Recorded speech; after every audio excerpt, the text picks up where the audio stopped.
So, you want to come to Southeast Asia for a longer time. Maybe you work remotely and want to establish a home base for your travels in the region, or you just simply want to stretch your dollar during your travels.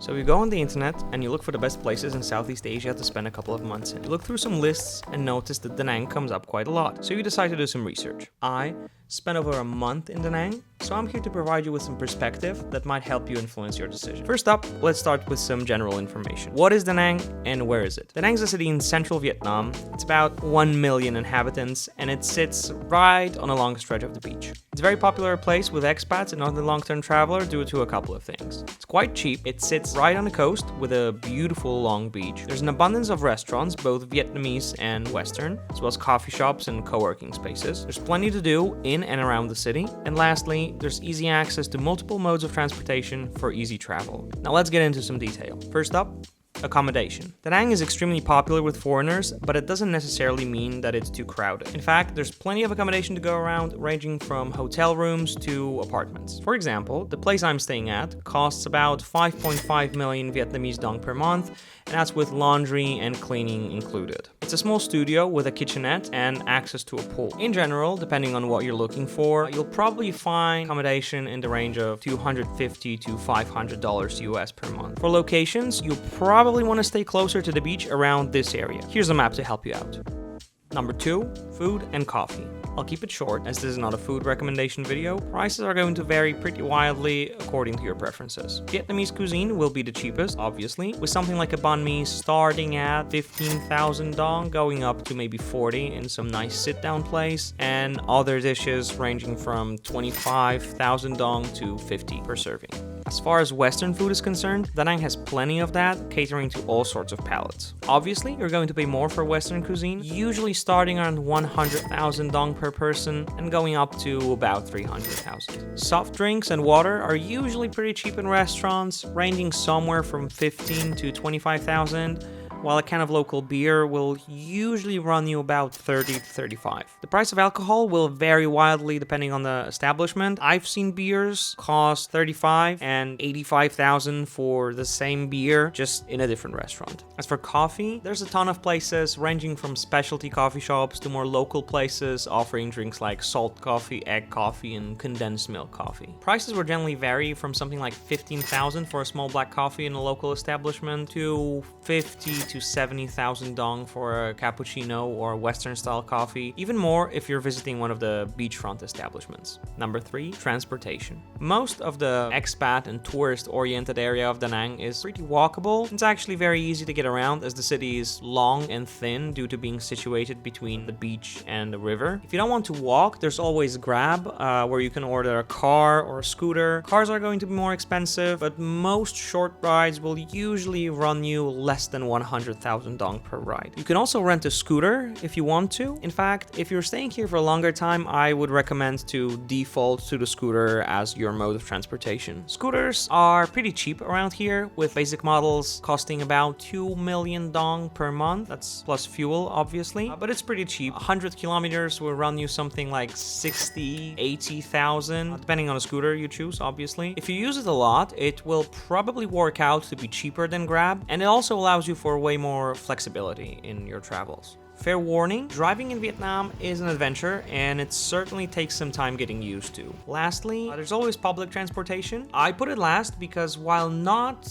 non-existent, it's nearly non-existent. Tickets are about 10,000 dong per person, which makes the bus the cheapest mode of transportation. But if you plan to use it, be sure to check Google Maps for schedules and also routes, because the bus stops themselves don't really offer any of that information. The paint is usually faded and there's nothing there aside from informing you that this is a bus stop. Number 4, activities. All right.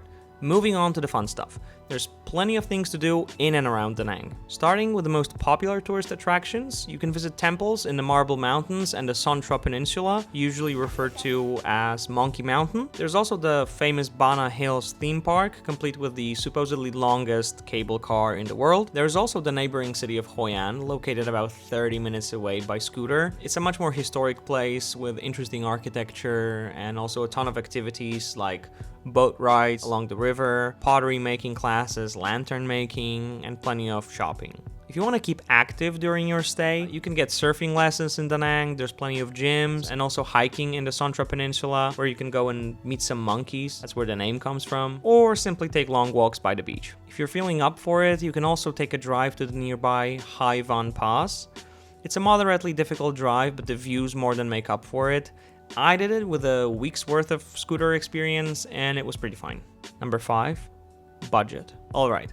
Now I'm going to count up all our expenses this past month and show you an example budget based on our experiences here. Disclaimer, these are approximates based on Google's conversion rates, so keep that in mind. Alright, in total we spent $290 on accommodation. This includes a month-long rental of this place as well as 5 additional nights in 2 hotels. One here in Da Nang when we didn't have an apartment yet, and number 2 was for 2 nights in Hoi An. Number 2 is transportation at around $100 per month. We didn't have a scooter for the whole month, but I also calculated it for you with a month-long scooter rental option included, and that works out to be around $165 with fuel usage. Although we did take a few longer trips, in reality it might be a little bit lower, but this also includes ride-hailing and bus rides with 1 taxi drive to Hoi An for $15. Alright, for food and coffee we spent about $385. We ate out about 90% of our meals, with occasionally eating breakfast at home. With how cheap eating out can be, cooking at home doesn't feel like much of a money saver around here, especially with items like oils and spices, which you're not going to use in their entirety during your short stay around here. We ate a mix of Vietnamese and Western food, leaning more heavily towards Vietnamese. We mostly ate in more modest places, including a lot of street food type options, not so much nicer sit-down restaurants. And for coffee, we like to go out about 2 to maybe 4 times a week, usually to some nicer cafe, but sometimes in these smaller takeaway places with lower prices. And for other random expenses, we spent about $90 this month, and this includes non-edible shopping, so something like cosmetics and entry tickets to a couple of places that we've been to, and some small souvenirs. Now, if we add all of that up and include maybe 15% for currency conversions and also other random items that I might have forgotten to write down, we end up with $995. Keep in mind that this is a 2-person budget, but certain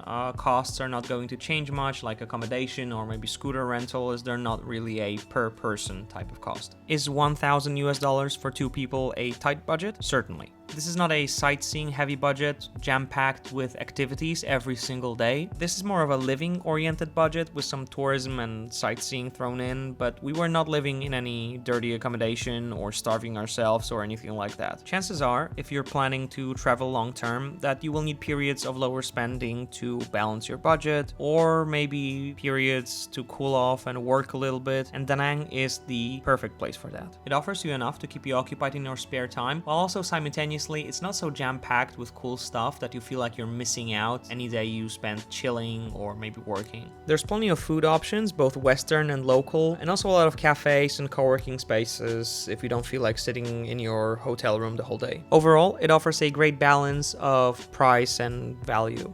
Alright, this has been a pretty long video, so if you have any other questions, drop them down in the comments below, and please consider subscribing to the channel as that really helps me out. See you around.